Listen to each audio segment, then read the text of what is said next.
I'd been a psychiatric nurse for nearly 8 years, but I had never worked on Ward C before. Ward C was the hospital's secure psychiatric unit, home to patients who were considered too unpredictable or dangerous for the general psych floors. It was a place people whispered about in the break room.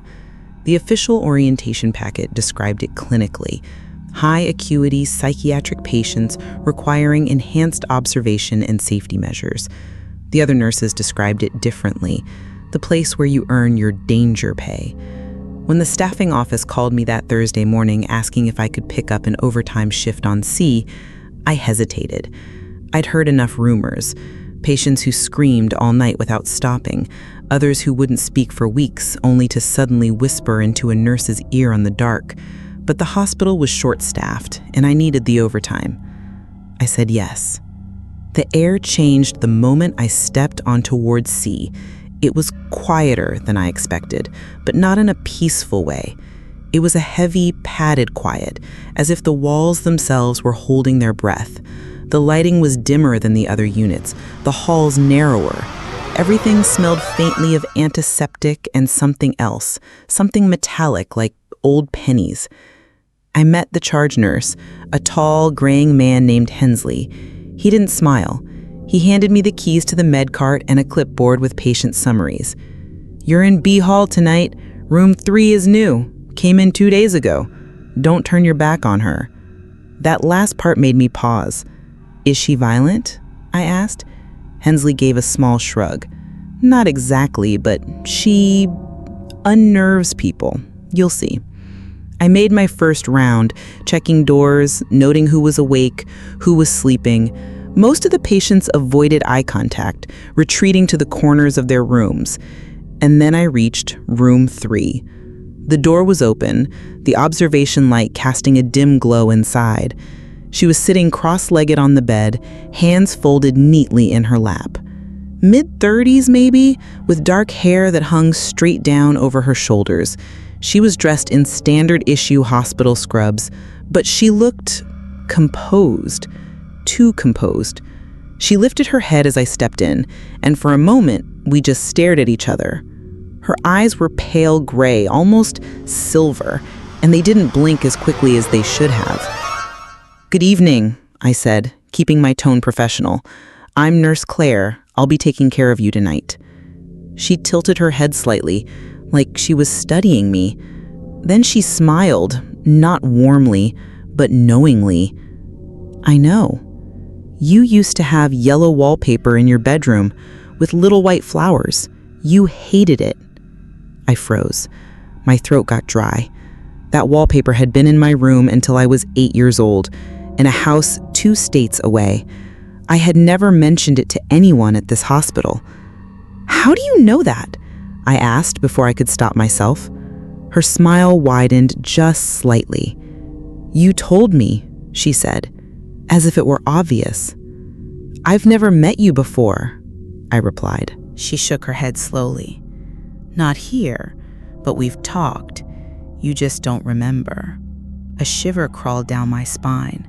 I glanced back toward the hallway, half expecting Hensley to be there watching, but it was empty. "I think you're mistaken," I said, forcing a professional smile. "Let's get your vitals." She leaned forward, her voice dropping to a whisper. "You still keep the box, don't you? In the back of your closet, with the blue ribbon." My hands went cold. The box. She couldn't know about that box. When I left her room a minute later, my pulse was racing. I didn't write down the conversation in my charting. I didn't tell Hensley, but for the rest of the night, every time I passed room 3, I felt her eyes following me. And the worst part was, she was smiling. The next evening, I almost called out sick. I told myself it was ridiculous. Plenty of patients on the psychiatric ward claimed to know things about the staff. Most of the time, it was just guessing or fishing for reactions. But the way she'd said it, the certainty in her voice, it had burrowed into my thoughts like a splinter. When I stepped onto Ward C, the same heavy, stale air greeted me. Hensley was at the desk, writing in the logbook. "Room 3's been quiet today. No incidents, no meds refused. You should have an easy night." I didn't believe him. I started my rounds in the opposite wing, trying to delay the moment I'd have to see her again. I checked vitals, administered evening medications, and did the usual small talk with patients who wanted it. All the while, I felt a low hum of anxiety under my skin. Eventually, I had to go to B Hall. Room 3's door was open again.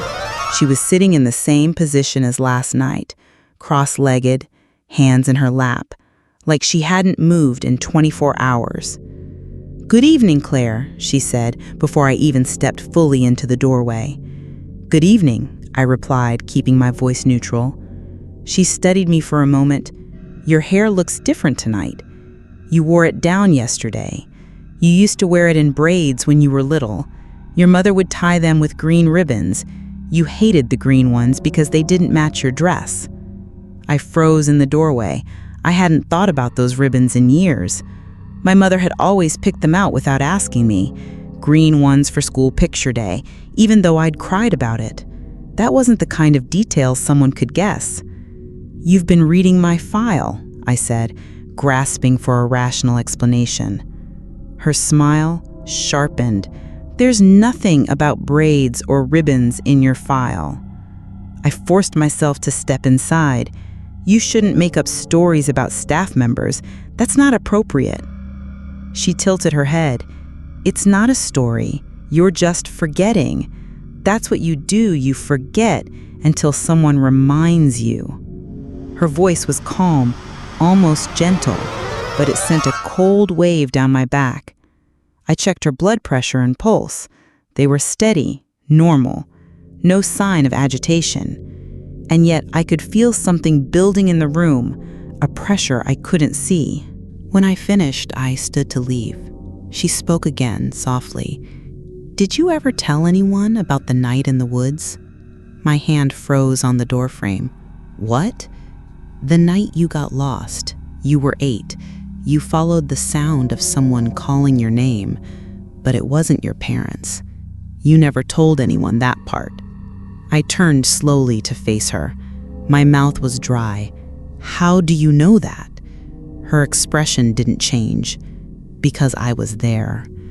I walked out without another word, my heart pounding in my ears.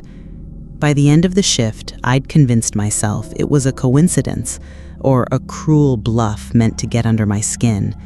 But as I left Ward C and the security door clanged shut behind me, I couldn't shake the feeling that she wasn't guessing.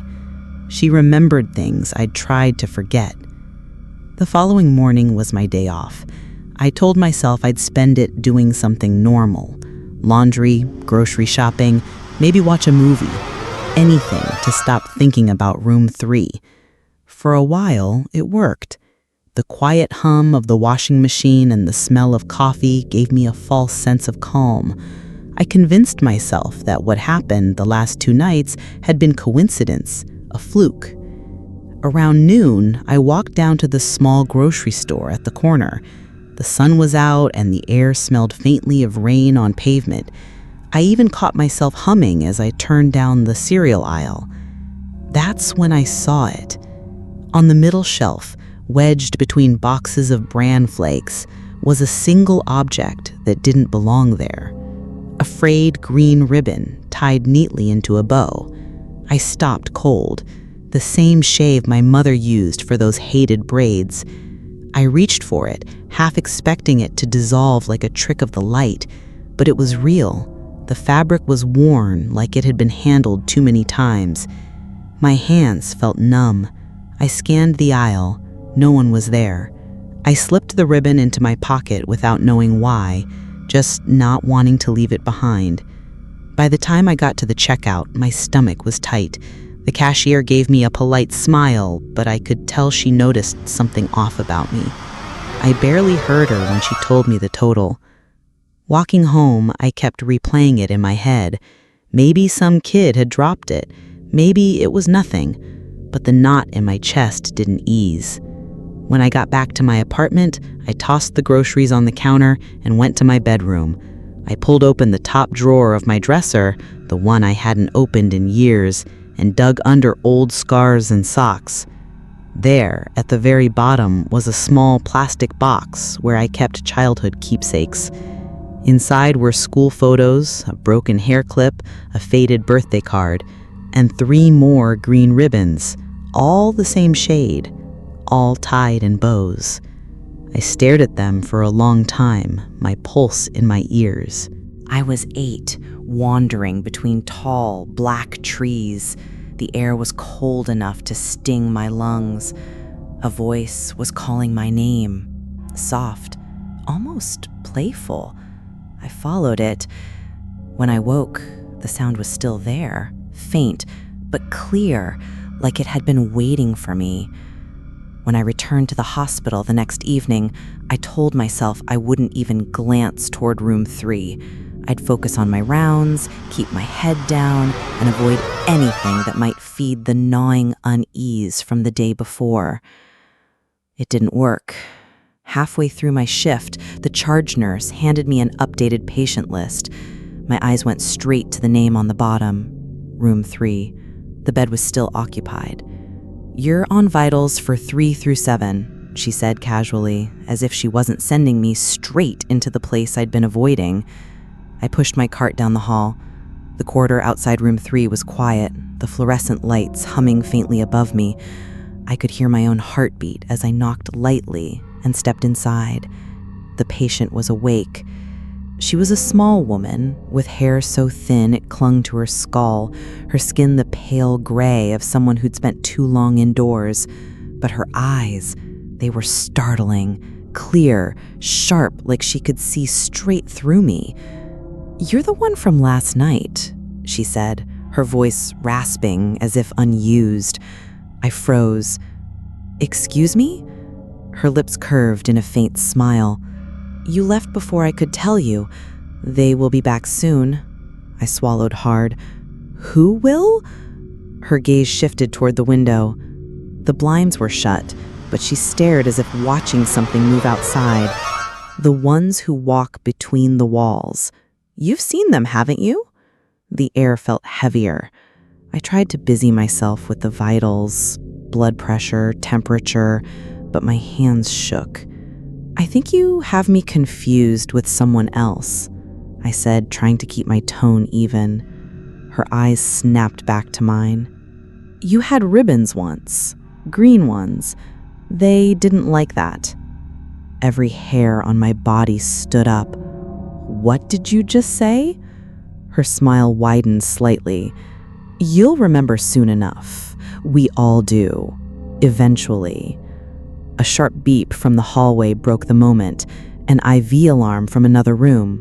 I muttered something about needing to check on it and all but fled. Back at the nurse's station, I couldn't focus on my charting. My pocket felt heavy with the ribbon from the grocery store, though I'd left it at home. I kept replaying her words in my mind. They didn't like that. When my shift finally ended, I walked to my car in the dim hospital lot, the sodium lights casting long, lonely shadows. I glanced back at the building before getting in. The window to room 3 was dark, but for the briefest moment, I thought I saw movement, something pale sliding just out of view. By the time I got home, the sky was the color of wet concrete, and a cold drizzle clung to my jacket. I told myself I was just tired, that the woman in room 3 was confused, maybe even delirious. But as soon as I unlocked my apartment door, something felt off.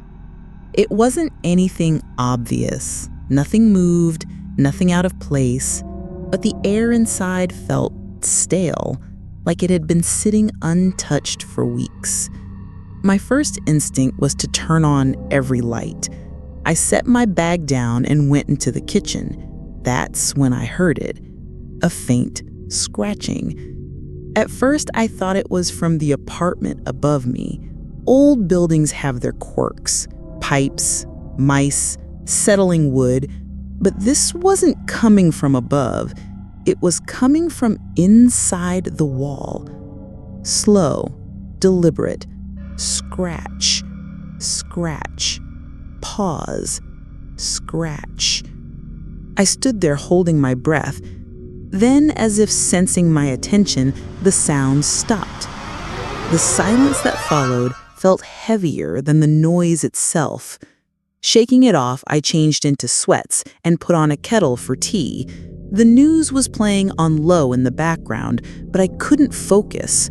My ears kept straining for that sound. It returned while I was halfway through my tea, louder this time, closer. It seemed to travel along the wall toward my bedroom. I grabbed a flashlight from under the sink and followed the sound, my bare feet quiet against the carpet. The scratching stopped at the wall near my bed. I pressed my ear to it, heart hammering. Nothing. Then, just as I started to pull back, something tapped back. 3 sharp raps. I stumbled backwards so fast I nearly tripped over my own feet. My flashlight beam shook wildly across the wall. There was no hole, no crack, just solid plaster. The tapping didn't come again. That night, I tried to sleep with the TV on for background noise, but around 3 a.m., I woke to an unbearable stillness, the kind where even the hum of the fridge or the pipes goes silent. And in that silence, from somewhere deep in the walls, I heard a whisper. Not words exactly, more like the sound of breath dragging across a throat. Long, wet. I didn't sleep again until dawn. The next morning, I almost called in sick, but work felt safer than staying in that apartment alone. Still, the woman in room 3's voice echoed in my mind as I drove to the hospital. They'll be back soon.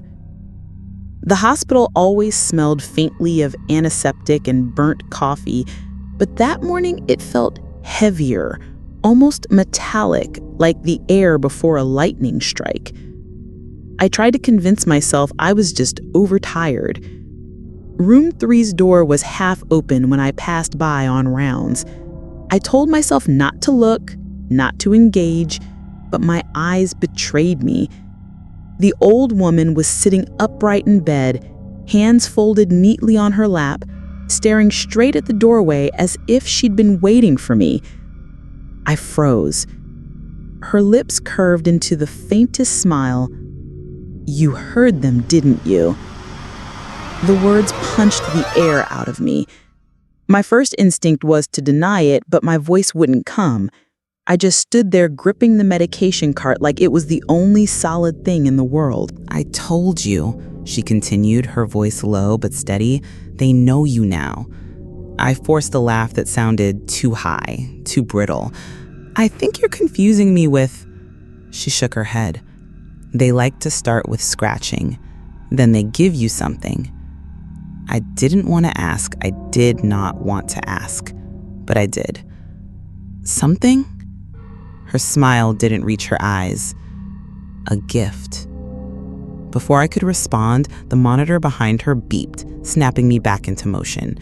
I checked her IV, muttered something about keeping her hydrated, and hurried out. My hands were shaking so badly, I almost dropped the chart. The rest of my shift passed in a fog. Every metallic clang from the service elevator made me flinch. I kept catching movement in the corners of my eyes, shadows slipping along walls, gone when I turned my head. When I finally got home, I found the gift. It was sitting dead center on my kitchen counter, on top of a folded paper towel. A key.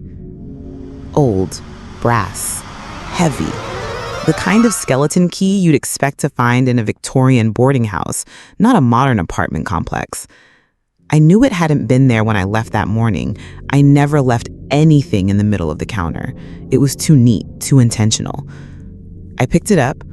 It was ice cold, almost painfully so. There was no tag, no engraving, nothing to hint at what it opened. I checked my door, the building storage unit, even the lock on the basement laundry room. Nothing.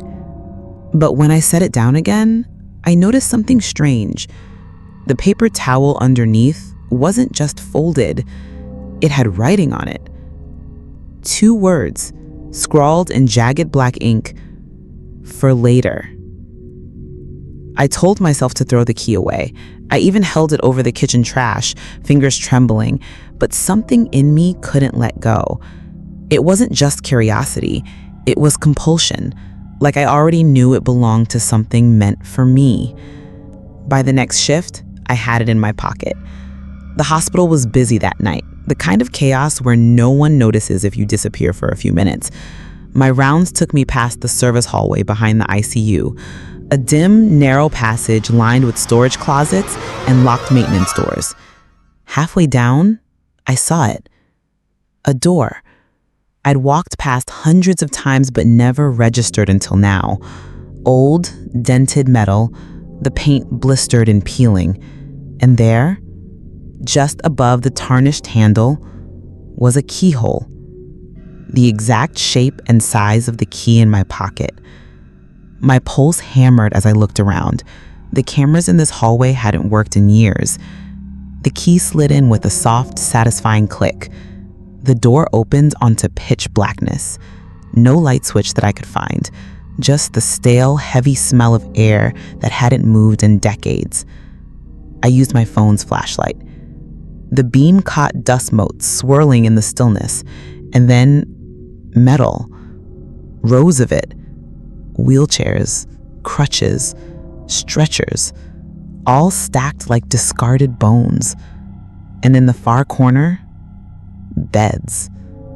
Not hospital beds, narrow iron frame things with cracked leather restraints still buckled to the sides.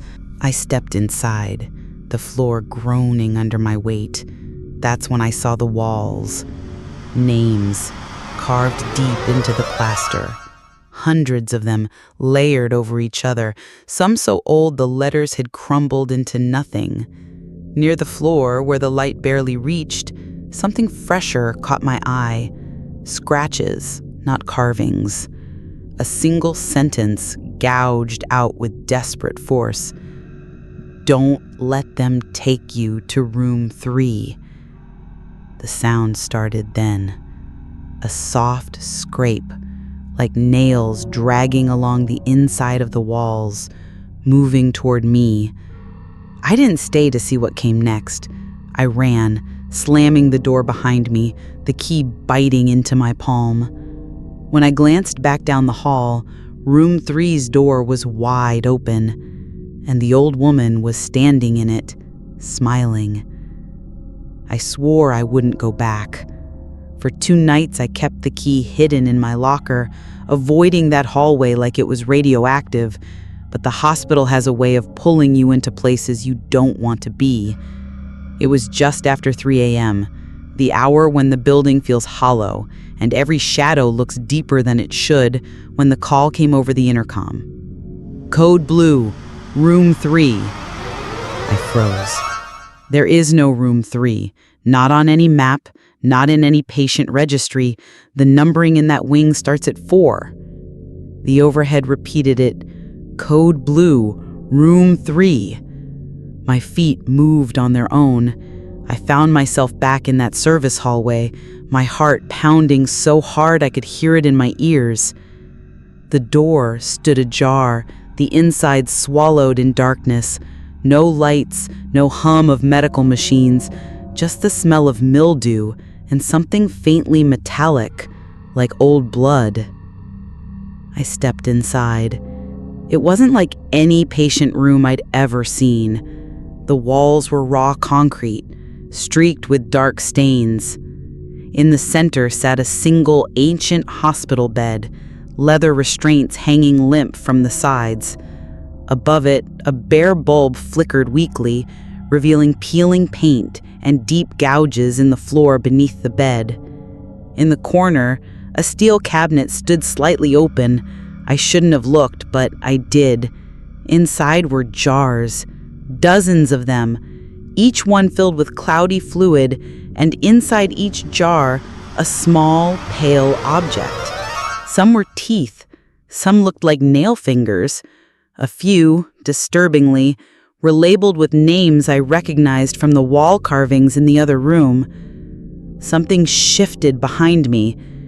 The old woman was standing in the doorway again, but now her hospital gown was soaked through, dripping onto the floor in thick black rivulets. "You shouldn't be here," she whispered. "They'll hear you." "Who?" I asked, my voice trembling. Her eyes darted to the bed. "The ones who come for you when you're asleep. The ones who never leave." The light above us flared, and for a fraction of a second, I saw shapes moving in the shadows. Tall, angular forms pressing against the walls, like they were trying to squeeze through. The light went out completely, and in the pitch black, something cold and thin brushed against my neck. I didn't scream. I wanted to, but my voice felt locked somewhere deep in my chest, as if whatever touched me had stolen the air from my lungs. It wasn't a hand, at least not like any human hand I'd felt before. The fingers, if they were fingers, were too long, too jointed, and they didn't feel like flesh. They were smooth, cold, almost wet. The old woman hissed sharply in the dark, "Don't move. Don't breathe." But I was already trembling, my breath coming out in ragged bursts. Something slid along my shoulder, slowly, like it was feeling me out, mapping my shape. The bed in the center of the room creaked, though no one was lying in it. The air felt heavier, as if the room itself had filled with water. And then I heard it, a whisper so faint, I almost thought it was my own mind inventing it. "Stay." The old woman moved suddenly, grabbing my wrist with surprising strength. She yanked me toward the doorway. My shoulder caught on something that gave way with a slick tear, and the smell like rotting seawater filled my nostrils. We stumbled into the hallway, and she slammed the door behind us. But the sound that followed chilled me more than anything I had experienced yet. From inside room 3 came a series of knocks, slow, deliberate, rhythmic. Not at the door, but from under the bed. The old woman's voice was barely a whisper. "It knows you now. It'll wait." I wanted to demand answers. I wanted to shout at her, grab her, make her explain. But when I turned to face her, she was already walking away, back toward the dark end of the hall. And then she simply wasn't there anymore. I stood in the flickering hallway light, staring at the closed door to room 3, knowing deep in my bones that if I opened it again, I wouldn't come back out. But I also knew something worse. The knocking had stopped. And sometimes silence means it's already found another way in.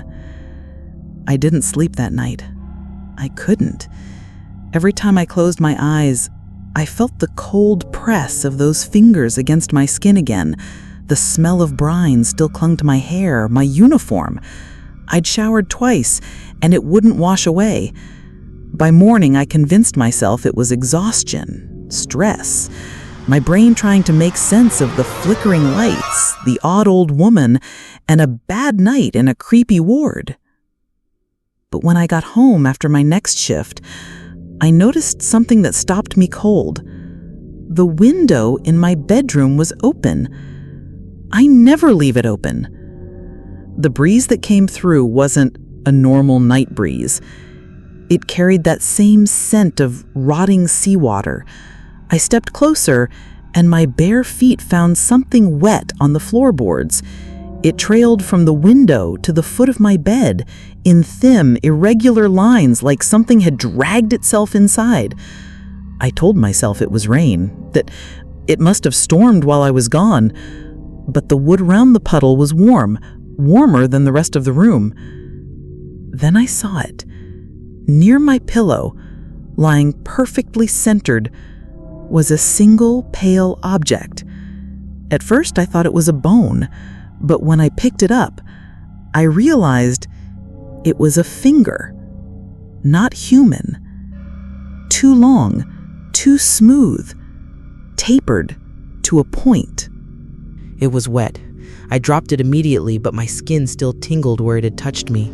My phone buzzed on the nightstand, making me jump so hard I almost screamed. A text from an unknown number lit the screen. Stay. No punctuation, no name, just that word. I backed toward the door, shaking, my eyes locked on the open window. For a moment, I thought I saw movement outside, a shape slipping back into the shadows. I slammed the window shut and locked it, but when I turned around, the finger was gone. I didn't go to bed that night. I sat in the corner of my bedroom with the light on, knees pulled to my chest, watching the window like it might open on its own. My phone sat beside me, screen dark, but I couldn't bring myself to turn it off. Around 3 a.m., the air in the room changed. It wasn't colder. If anything, it felt heavier, like the oxygen had been replaced with something thicker. My ears popped, and I realized I was holding my breath. That's when I heard it. A voice, low and wet, and whispering from somewhere inside the room. You never left. I froze. It didn't sound like it came from the window or the hallway, but from right behind me. I turned slowly, expecting to see someone crouched in the corner. Nothing. My lamp flickered. Just once, enough to cast a shadow across the far wall that didn't match anything in the room. The voice came again. Little girl, why did you close the window? My throat closed up. I hadn't told anyone about the window. No one knew except her. I stood, my legs shaking, and went for the door. But as soon as my hand touched the knob, it wouldn't turn. It felt like someone was holding it from the other side, gripping it with an unnatural strength. I banged on it, shouting for help. My neighbors would hear me. They had to. But my own voice sounded muffled, like I was shouting underwater. Then from directly in front of me, the whisper became a rasp. I know the wallpaper. Pink roses peeling in the corner. Your mother never fixed it. My skin crawled. That was my childhood bedroom. No one alive had seen it in 20 years. The lock clicked suddenly, and the door swung open into the empty hallway. The air snapped back to normal. I didn't wait. I grabbed my bag, my keys, and ran. But the whole way down the hall, I heard faint, wet footsteps behind me, matching mine exactly. By the time the sun came up, I was in the break room at the hospital, still in yesterday's clothes.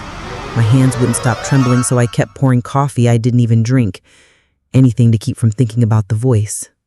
That's when Mark from security walked in. He's one of those guys who jokes too much, always with a sarcastic grin, but not today. Today, his face was pale. Hey, he said, glancing around like he didn't want anyone else to hear. You need to see something. He led me to the security office, small, dark, the air stale with burnt coffee and the hum of monitors. He sat me down in front of one of the screens, rewound a feed, and hit play. It wasn't hospital footage. It was from inside my apartment. My stomach dropped. Where did you get this? Mark didn't answer. On the screen, my bedroom appeared, dim and grainy. The timestamp said 2:58 a.m., 2 minutes before I heard the voice. At first, nothing happened. Then the window, my bedroom window, creaked open, just an inch, without anyone touching it. A shadow slid in. Not a person, at least not a normal one. It was too thin, too long. Its limbs bent the wrong way, like a spider folding and unfolding itself. It moved across the room, slow but deliberate, until it stood in the exact corner where I'd been sitting.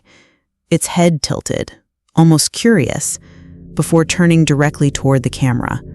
No face, just a smooth, pale surface. But somehow, I felt its gaze. Then, as if the camera wasn't supposed to see any more, the screen glitched. Static bursts, black frames. And when the picture returned, the thing was gone. I turned to Mark, my voice cracking. That's not real. You faked this. But his eyes were locked on the screen. That's from a motion-triggered feed your landlord had in the unit before you moved in. No one told me why. I pulled it from an archived drive after I saw your name come up in an internal report this morning. Internal report? He nodded slowly. Your address was flagged, same as the nurse who lived there before you. I swallowed hard. And what happened to her? Mark's jaw clenched. She's on the missing persons list. I didn't even change out of my scrubs. I drove straight from the hospital to my apartment building, every nerve in my body buzzing like I'd been plugged into a socket. The landlord, Mr. Hanley, lived on the first floor. He was usually all too happy to chat about rent, rules, or the historic charm of the building. But when I knocked this morning, he answered the door like he'd seen a ghost, and maybe he had. You were in my unit, I said without preamble. There was a camera in my bedroom. You need to explain. His eyes darted past me down the hallway. Not here. He stepped aside and motioned me inside. The air in his apartment smelled faintly of dust and mothballs. Piles of old maintenance logs were stacked on the table, yellowing at the edges. He poured himself a drink, bourbon, before noon, and didn't offer me one. I wasn't spying on you, he said, his voice low. It was for safety, for monitoring. Monitoring what? I demanded. He sighed, rubbing his temples. That unit, 3B, it's been a problem for decades. Tenants hear things, see things. Sometimes they leave in the middle of the night without a word. Sometimes, he paused, they don't leave at all. My stomach tightened. Like the nurse who lived there before me? Hamley's face went slack, and for a second, I thought he might deny it. Instead, he walked to the cabinet, rummaged through a folder, and handed me a photocopy of a missing persons flyer. Her name was Alyssa Grant, late 20s. Smiling in the photo, her hair pulled back in a night bun. The date she went missing? Exactly 1 year before I moved in. She worked at your hospital, he said. ER nurse. One night she just vanished. No signs of forced entry, no struggle. The cops found her phone in the kitchen, still charging. The footage from that camera was corrupted. I remembered Mark's screen glitching, that warped static. My throat went dry. You think whatever happened to her is happening to me? Hanley didn't answer. He just stared at me for a long time, his hand trembling on the glass of bourbon. Finally, he said, if you're smart, you'll pack up and leave tonight. But something in me, call it stubbornness, or maybe a morbid pull I couldn't explain, wouldn't let me. I needed answers. I didn't sleep that night. I didn't even go back to my apartment. Instead, I drove to Mark's place, the tech guy from the hospital's IT department. He opened the door still wearing pajama pants, blinking against the hall light. I need you to do something. It's urgent. He looked at me, then at the flash drive in my hand. Is that the camera file? Not just mine, I told him. This is from the nurse who lived in my apartment before me, Alyssa Grant. She disappeared a year ago. That woke him up fast. He motioned me in. We set up in his small living room, the glow from his triple monitors throwing pale light over stacks of takeout containers. Mark loaded the file, and instantly the same warped static filled the screen, just like my footage had done. It's badly corrupted, he said, fingers flying over the keyboard. I can try some recovery tools. No promises. The progress bar crawled forward, my pulse sinking with each percentage tick. At 62%, the image shifted. The noise gave way to a dim, grainy view of Alyssa's bedroom, eerily identical to mine. Same dresser, same crooked curtain rod, same faint reflection of the streetlight in the glass. She was lying in bed, reading. Everything looked normal. Then the lights flickered. She froze, glancing toward the doorway. That's where I heard the knocking, I whispered. Alyssa put her book down, swung her legs over the side of the bed. She stood, moving cautiously toward the hall. The camera's field of view caught just enough. her shadow stretching unnaturally across the floor, bending at an angle that didn't match her movement. Mark muttered, "That's not possible." The footage glitched again, colors distorting like heat ripples. The shadow elongated, reached toward her, even as she backed up. Then the screen tore into static, violent, buzzing static that filled the speakers with a deep, rumbling hum. When the picture returned for a split second, Alyssa's bed was empty. The blanket was rumpled, the door still ajar. Then black. "That's all there is," Mark said quietly. I just stared at the monitor, my breath shallow. There had been no sign of anyone else, no forced entry, and yet she was gone. I thought of Hamley's warning, of the strange shadow I'd seen in my own apartment, of the knocking that hadn't come from the hallway. Whatever took her, it wasn't done yet. I went back to the apartment knowing it was a mistake. But there's something about unanswered questions. They rot in your mind until you either face them or let them consume you. It was just after midnight. The hall smelled faintly of bleach, but underneath it lingered that same metallic tang from before, like rust or dried blood. Inside, the air was wrong, heavier somehow, like the room was holding its breath. I set my phone to record and placed it on the dresser. Then I sat on the edge of the bed and waited. Minutes passed. The hum of the refrigerator in the next room became unbearably loud. Then, 3 soft knocks, not on the door, on the wall behind my head. I turned slowly. The wallpaper seemed to ripple, just faintly, as if a shadow was pressing against it from the other side. It moved, long, deliberate, until it reached the corner of the room. "Who's there?" My voice was barely above a whisper. The knocks came again, faster this time, almost impatient.